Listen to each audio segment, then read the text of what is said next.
রান্না করব দন্দুল দিয়ে পাবদা মাছ। কিছু উপকরণ কেটে বেছে ধুয়ে পরিষ্কার করে নিলাম। ধনিয়া পাতা, দন্দুল, পাবদা মাছ, কাঁচামরিচ, পেঁয়াজ আছে, লবণ, হলুদ হলুদ মরিচ মেখে নিলাম।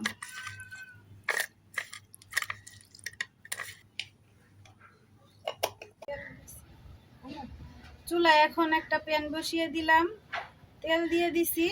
মাছগুলো হালকা করে ভেজে নেব।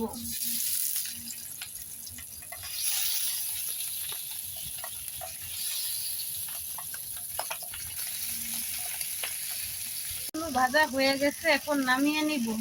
চুলায় একটা পাতিল বসিয়ে দিলাম, কিছু তেল দিলাম। তেলটা গরম হয়ে গেছে, এখন কাঁচামরিচ, পেঁয়াজ দিয়ে দিব। তেলের মধ্যে ভেজে নিব।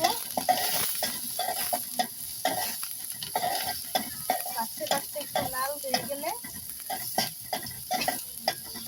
দিয়ে দিব।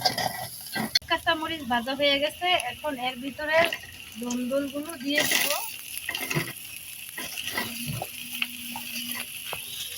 পেঁয়াজ কাঁচামরিচ সাথে একটু ভেজে নিব।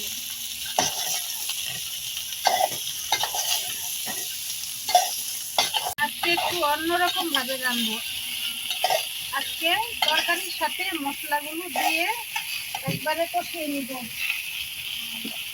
লবণ, হলুদ,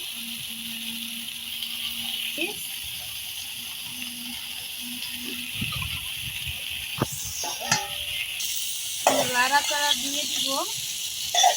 এই দন্দুলের মধ্যে অনেক পানি উঠে, বেশি পানি দেওয়া লাগে না। পানি আর দিব না, ঢাকনা দিয়ে ঢেকে দিলেই পানি উঠবে। কষানোর জন্য ঢেকে দিব। কষানো হয়ে গেছে, এখন একটু পানি দিয়ে দিব।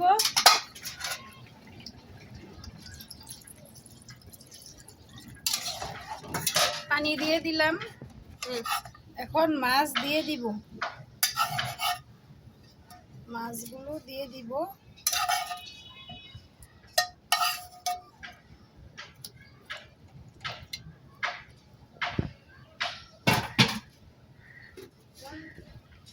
এখন তরকারির উপরে ধনিয়া পাতাগুলো দিয়ে দিব। মাছের মধ্যে দিয়ে দিলে ধনিয়া পাতাগুলো সিদ্ধ হয়ে যায়।